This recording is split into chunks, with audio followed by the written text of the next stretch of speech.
Just do it! Make your dreams come true! Some of the things I'm going to be sharing in this video might seem a little bit controversial. It might rub people the wrong way. But I want to be clear here that I'm genuinely trying to support people in understanding how to approach relationships, how to approach working environments, and how they perceive reality in general, so that they can basically feel better about themselves and feel better about the people that they're in a relationship with or their family members and stuff like this. The word toxicity, or someone is toxic is being thrown around quite a lot in this day and age, especially in the spiritual community.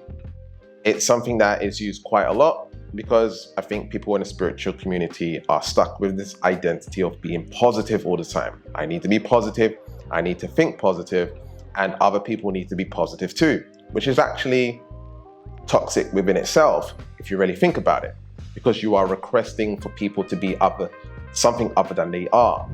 You see, that's a controlling behavior. We cannot control the external environment. I believe controlling is a toxic trait. However, I just want to dive into the word controlling, because controlling can actually come from a behavior that stems from not being a perfect match for that person. Let me go deeper into this. Recently, I've been helping and supporting some friends in a romantic relationship. And the woman in the relationship was being controlling towards the man in the relationship. Now, that's not because she's toxic necessarily, and that's what we figured out after communicating. It was more that she had this idea of who this person was in her mind, and she was trying to help him improve and become better. So anything that she didn't like, she would communicate to him, hey, I don't like this, I think you could do it better like this and like that. And it became a very controlling kind of behavior towards the man. Is she actually being controlling in that example? Not necessarily. What she's doing is she's trying to be supportive, she's trying to come from a healthy space. But the way it's received is not healthy, because that person is being asked to be someone that he's not. You see how that works? And when you continue doing that, eventually that person's gonna feel resentful, that person's gonna feel like they're not enough, that person's gonna feel a sense of lack, and that person is now going to start treating you in a certain type of way, or treating the woman in a certain type of way. And those might come out as toxic traits. Like, why are you treating it? I'm not listening to you, I don't wanna listen to you, this is how I am, blah, blah, blah, whatever, right? Can you see how this can be a toxic thing? When in actuality, what's really happening is nothing here is toxic. Both people are two individuals who have good intentions. Good intentions, and sometimes these people love each other. But the problem is, and the challenge is that they're just not a match, right? They're just not a match. Because if this woman got with the man who was basically doing the traits and behaviors and the romance and the loving and the caring and the growth naturally, this person's naturally that person, and they matched and they became a couple, she wouldn't have to ask or request or try to change this particular person into someone or the idea of what she dreams to have in a relationship. Does that make sense?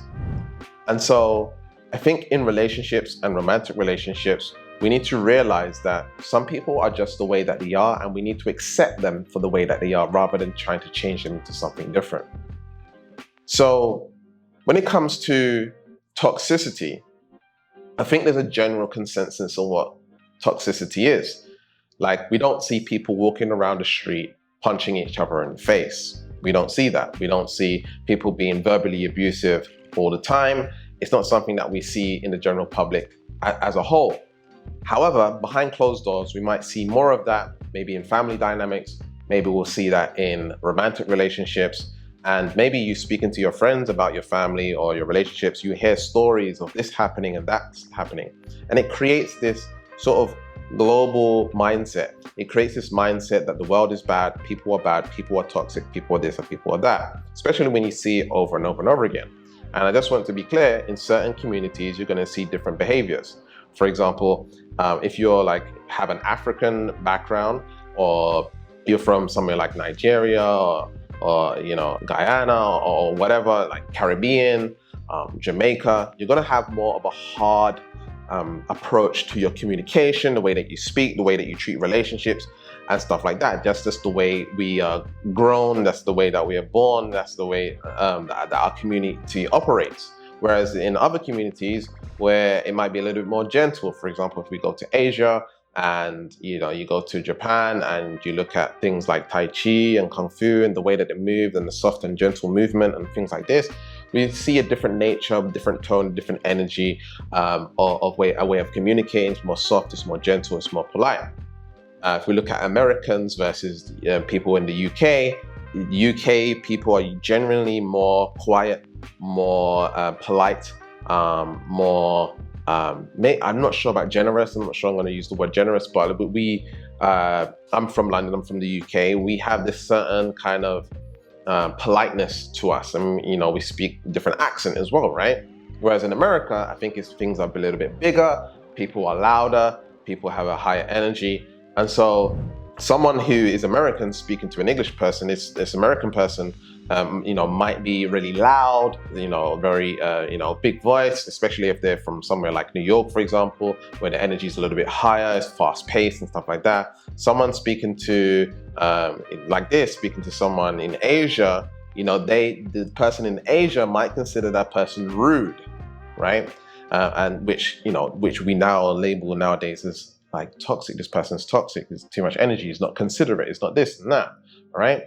And so this is why I believe, and I can see it time and time again, that people are throwing around this word toxicity as if it's some sort of way of claiming that, oh, the other person is wrong, I'm okay. And that's not the case. And we need to take accountability for the way that we are viewing people, and we need to really understand people more. A lot of people don't travel. A lot of people haven't been outside of their state, outside of their country before, and they don't know what the world is actually like. They see it on the TV and they think that they know what's going on in the world, and that's not the case. For example, some people would say going to Colombia or Mexico or somewhere like this, oh, it's dangerous, you need to be careful, and all of this stuff. Yeah, in all countries, you need to be careful. You need to kind of, obviously there's safer countries than other countries, and certain areas and, parts of certain countries are more dangerous than others, and et cetera, et cetera. You're in a foreign land, you don't know the people, maybe you don't know the language. Of course, there's going to be a certain level of concern that you need to have. But what happens is that prevents people from traveling in general. So you shouldn't travel there, it's dangerous and this and that. And then again, that's a perspective. And so your perspective on someone can be toxic within itself, just like it can be, toxic within itself. And we don't realize that, this person or this human being is a blank slate. They were born a blank slate. They learn certain behaviors over time. They have a certain culture, have a certain background, and that leads them to behaving in a certain way. My mum, for example, has been with certain men who are from a certain country. I'm not going to say what that country is, but she's been with certain men from a certain country, and it seems like what she's just attracted to, or whatever it is, right? And there's a certain language barrier when it comes to communication and talking, and that person understanding emotions and being able to connect with them, and why doesn't he listen to me, etc., etc. For her, she might consider that toxic or bad or whatever it is. No, what's really happening is it's not a match, because that same person can meet someone else from his culture, speaking exactly the same way, communicating the same way, give the way that he or she likes to give love, and they work completely fine.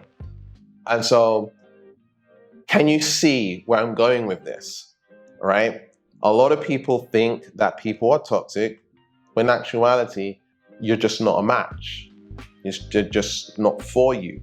You don't resonate with the way that they behave, and you've learned a bunch of stuff and maybe a little bit more sensitive, and so you feel more. You feel the intensity of the way that they speak and communicate and stuff like that. Now, I'm not trying to push away toxicity.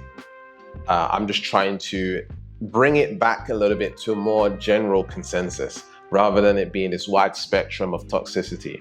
Because in our day and age, I just think we're becoming overly sensitive, way too feminized, and we need a masculinity in our society. I think the governments, I think people in power are trying to feminize the entire world. For whatever reason, I think it's to make people weak and docile so that we can be controlled and manipulated. I think people need to learn to embrace their masculine side.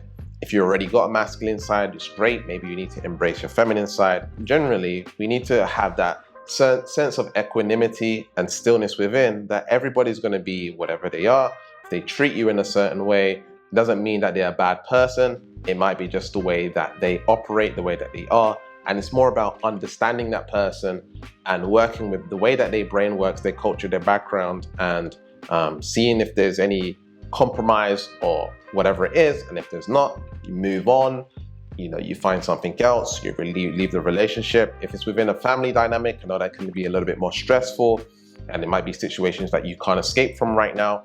But generally, we want to not point fingers, okay? When you point fingers, 3 fingers point back at you. We need to learn to take accountability in our society.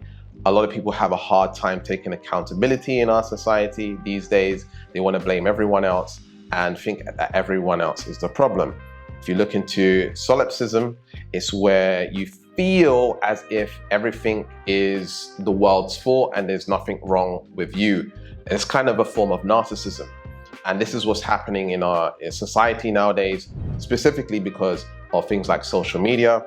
It's very prevalent in the feminism community, feminism and the LGBTQ community. Solipsism is very prevalent in this community. There's a lot of narcissism going on. They think everything's about them, and that there's no room for other people and what other people think, and they use certain words and terms to make the other people who are against them feel down, and they act as if they are oppressed when in actuality they are not, and they're a little bit deluded or delusional about what's really happening in the world. And it's really interesting to see the psychology behind the way that people think. And we want to reflect on ourselves and realize that actually the world is just the way it is, and it changes and evolves over time. And we want to take what's happening in the external world and be like, okay, what am I learning from this? Am I learning that I need to communicate better? Am I learning that I'm judging right now? Am I learning that this is someone's culture? What do I need to do in order to improve and become better? Maybe I need to strengthen my emotions. Maybe I need to be more emotionally resilient or emotionally strong or emotionally balanced, so I don't get swayed by the wind. I don't get swayed by what's happening in society, in the world, and I can have like a strong backbone. Because we're all yin yang, we're all masculine, feminine, right? We're all sun, moon, and we need to balance that within ourselves. In my opinion, this is my opinion, and again, like I said, I'm going to be sharing stuff that are a little bit controversial. I don't think men and women should be 50-50 in terms of their masculine and feminine balance. I believe men should be like 75% masculine, 25% feminine, vice versa for women, 75% feminine and 25% masculine, specifically in a romantic dynamic. So if you're getting into a romantic relationship, I see that as working way better than having a 50-50 dynamic, specifically because the way that men are attracted to femininity and feminine women are attracted to masculinity. Over time, it's just going to go downhill. People might like it at first, but then it hurts the relationship long term. Now, I know in some circumstances, you might be in a relationship where it's completely okay, and that's a isolated event. That is something that you've been through experience, and maybe some of your friends have experienced it too. But as a whole, if we look at the whole world, because I'm personally speaking to the world right now, generally, women are attracted to more masculine men, and men are attracted to more feminine women. And that's just the way it is. And so these are certain dynamics which can also lead to toxicity, because one person's looking for one thing, the other person's looking for another thing, and you keep them battling, and it's a fight, and it's a long story. If you would like me to make more videos on this, please comment below on what topics you would like me to speak on. I'm looking to be talking more about psychology and the way people think and behavior, as I talk about spirituality and the law of attraction, I really want to get into psychology and mindsets, especially between masculine and feminine energy, and really helping people, supporting people have harmonious relationships and friendships and families, and helping them understand themselves so that they can create more money, success, happiness, and joy. So if you're interested in any of those topics, you want to manifest more money, more success, and stuff like that, and you want to understand the mindset behind it, comment below on what topics you want me to talk about, whether that's managing money or help with overcoming a relationship and stuff like that. Comment that below. Let me know what you thought of this video, and I'll see you in the next one. Much love. Peace.